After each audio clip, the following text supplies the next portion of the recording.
Hi, everyone. This is Dr. Shannon Wong Lerner. You're here with the Intersection Communication Tutorials for Diverse People. And this is one of our first live broadcasts for our communication tutorials. I am a communication coach and consultant. I'm also a DEI and communication skills trainer. I've been doing a lot of trainings these past few months, and this month in particular did some trainings around International Pronouns Day, which was really wonderful. You can take a look at my Instagram and please follow me there, and you can see some clips from some of those talks. My Instagram is Dr. underscore Shannon underscore WL.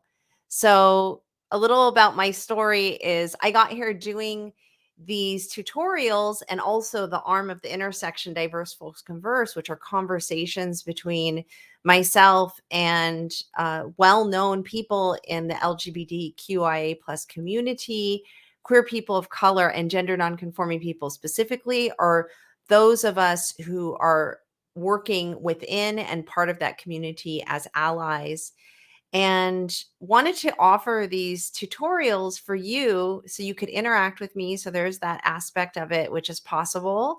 And they'll be at noon every other Friday, the second and fourth Friday of every month. And so they will be streamed live on LinkedIn, on Facebook, the intersection page, and on YouTube. So please join us here. I wanted to introduce the subject for this tutorial. It's part of a three-part focus and theme for this month. So this month, October was, as you know, was coming out day, and I guess coming out week too. And we talked a lot about what that means within the context of our intersection diverse folks converse, which was with Dr. Daniel Coleman.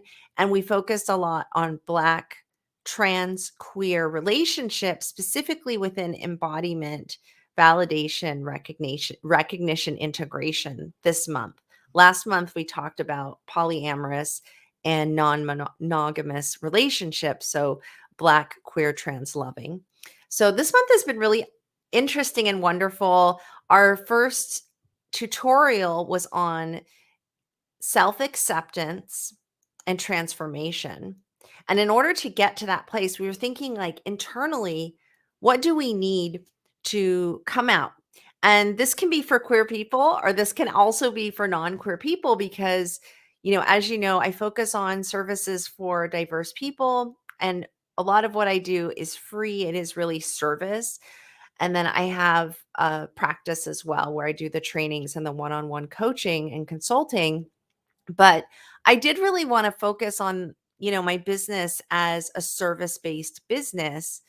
And part of that is, thinking about how can we work on ourselves from within to the outside, right? So rather than like putting a frame or putting a way of speaking, putting a way of acting onto us from the outside and having that be like a box that we're in, how can we grow from the inside out? And so we can really be ourselves.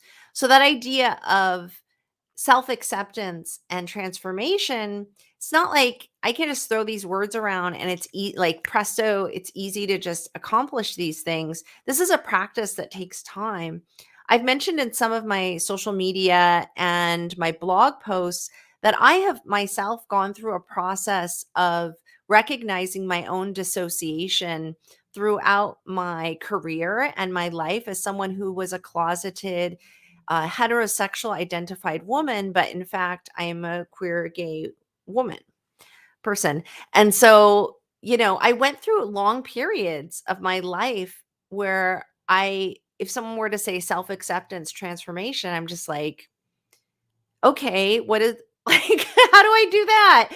And so, I do want to mention that within my tutorials is that, these guidelines are a process, just like the focus of everything we're doing this month is coming out, moving through. we have to get in touch with our bodies. We have to have like a support system. This isn't something really that you can do on your own as easily, right? So having that trust and having that stability within to be able to get the support, be brave and courageous to get that support and be vulnerable with people, can be difficult in and of itself. So we did a meditation last week that would focus on self-acceptance and transformation. And then this week, I wanted to talk more about integration. And so I had mentioned that on Scott Turner Schofield's podcast episode of the intersection, which I believe is episode 6, if you go to that, uh, Scott had talked a lot about integration. So a lot of times when trans people are engaged in podcasts or interviews, the focus is on transition, right? And, for someone like Scott or for many trans people, I'd say like all the trans people I've met, they don't really want to talk about that. It's kind of inappropriate. And for someone who's been out as long as Scott, it's just weird. It's like asking, you know, an adult person, like, tell me what it was like to when you were in diapers. And it's like, okay, well, that was a long time ago. I don't know if I need to talk about that right now. So integration is something that, is something we talked about in that podcast. And yes, it does involve those other stages, but how do you integrate? Once you go through those stages of self-acceptance, transformation, and you start to change into the person who you are, and you start to settle into who you are, which doesn't mean there's not always room for growth, right? Because we're not fixed beings. But now, how do you integrate? How do you go out into the world? We've talked about this. I've talked about in some other podcasts about, just the quarantine. And so, it's this process of being present, which takes time again, because like I said, many of us have been through trauma as diverse people and we're dissociated, we're hyper vigilant.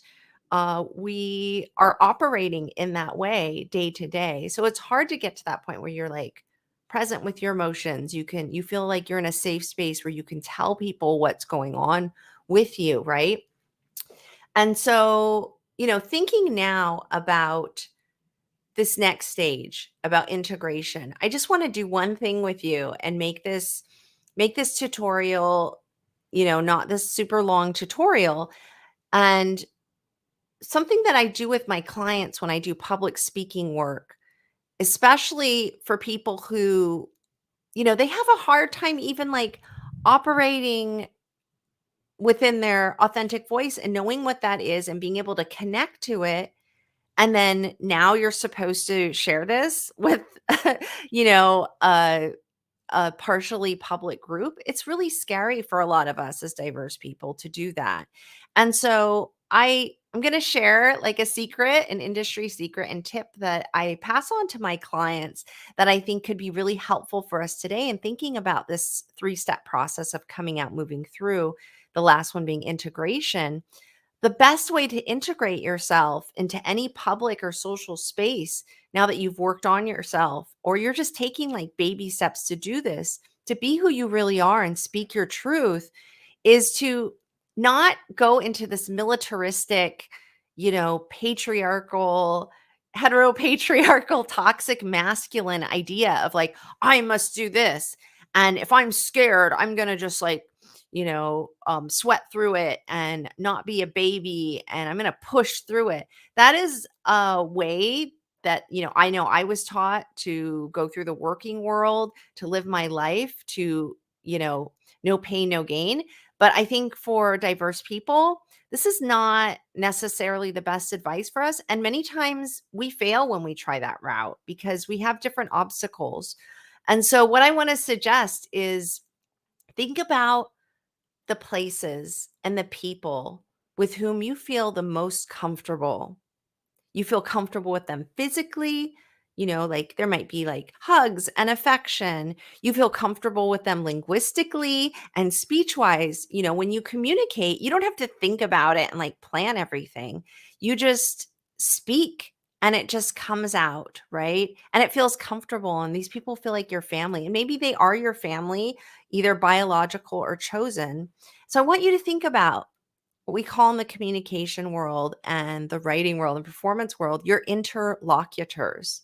Who are your interlocutors? Who are those perfect audience members, perfect people to listen and be able to respond in a favorable way to help you create a safe space to integrate yourself as yourself in the public realm, in the working world, as an entrepreneur, as a public speaker? How do you do that without that support? I don't know how you do that. So I want you to take out a piece of paper. Do we use that anymore? I know I'm like a big fan of the Post-it and I still use pens, but I also am writing on my phone all the time, typing and doing like talk to text. So whatever feels comfortable for you, go ahead and take out that writing instrument or that texting instrument. And I want you to make a list. Who are your interlocutors? You don't have to reach out to them in person, but I want you to think about the way you've internalized that support, that love that you get from your interlocutors. It might be a sister, it might be, a coworker or a mentor, or it might be a chosen family member, right? In the queer world, we call siblings. Who are these people?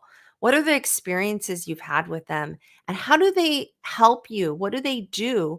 This is something that I'm actually doing a lot with corporations right now is I am helping them rather than having them focus or me just focusing on people who are like, for example, getting jobs, diverse people getting jobs. Now let's focus on the corporations to make these spaces safe spaces so you welcome diverse people into your workspace. And so you can have a more inclusive workspace. And the way we do that is understanding exactly what I'm talking about. You know, I've worked with plenty of white, cisgender, heterosexual, like fit guys, like maybe even you call them like bros from startups, and they're entering the managerial and corporate world of multiple generations and teaching them, for example, like when you have a disciplinary meeting with a diverse person, like a woman of color or someone maybe, English is not their first language, you don't know. Well, you can guess what they've been through. You might not be thinking about it at the time and you come across real harsh or you're nervous, so you overcompensate and you seem kind of angry. Well, now that person is intimidated by you. And, I've had a lot of shock from people who I've worked with, but they might actually even be like physically threatened by you just by these cues. So let's think about this. I'm posing this not just for diverse people for those of us who want to go through that process of self acceptance, of transformation integration. I'm also posing this for the corporate world who they know their numbers and they know their demographics and they know they're sorely lacking in diverse staff, right? And so, like, if you are lacking in that, I don't want to hear that excuse that, I couldn't find anyone qualified. There are plenty of qualified people. You just need to create a safe space and an inclusive space so that they realize, they're not just going to be entering as like a token person in your organization, but they're going to be part of your organization. They're going to have a voice and a chance to have a voice just like everyone else. And so think about this. I'm posing this to diverse people about who are your interlocutors.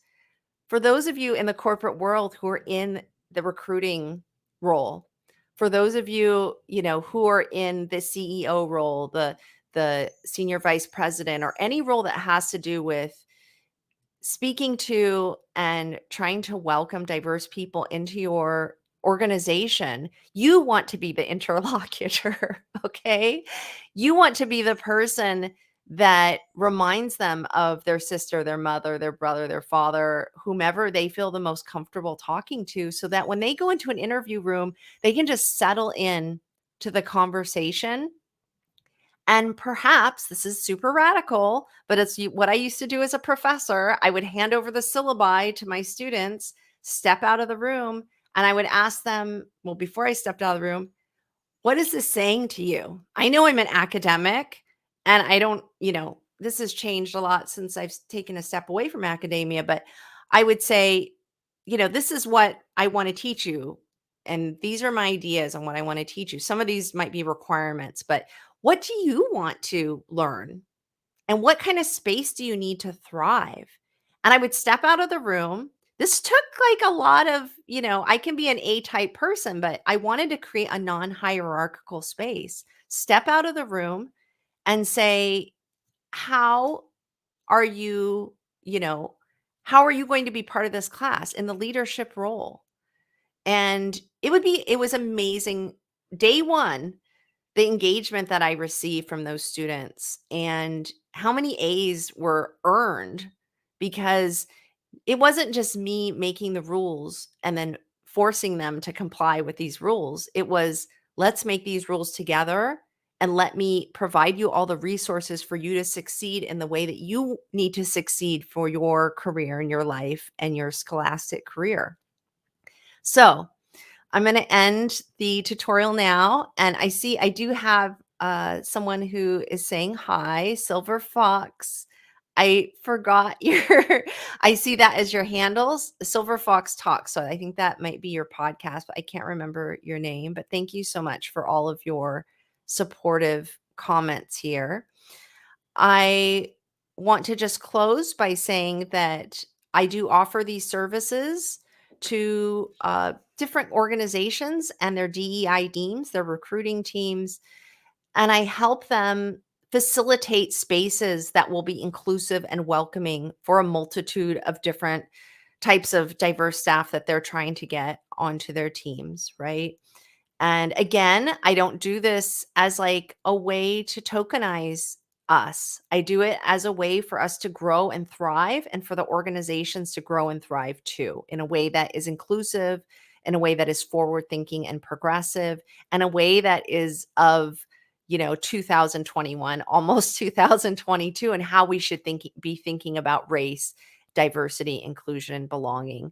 So you can check out on the description of this video. I have my website, and you can look at that link and just check out all the different things I do. You might look at the speaking work that I do specifically.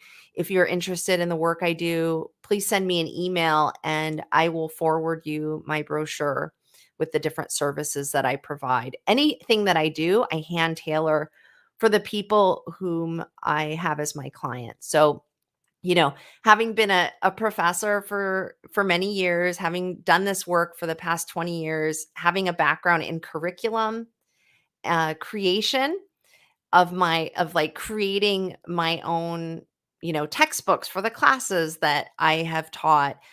And being a professional copy editor and all the things that I've done as an academic and as a coach and as someone who's created, shows and programs and cultural content specifically for queer people of color and gender nonconforming people, as well as others.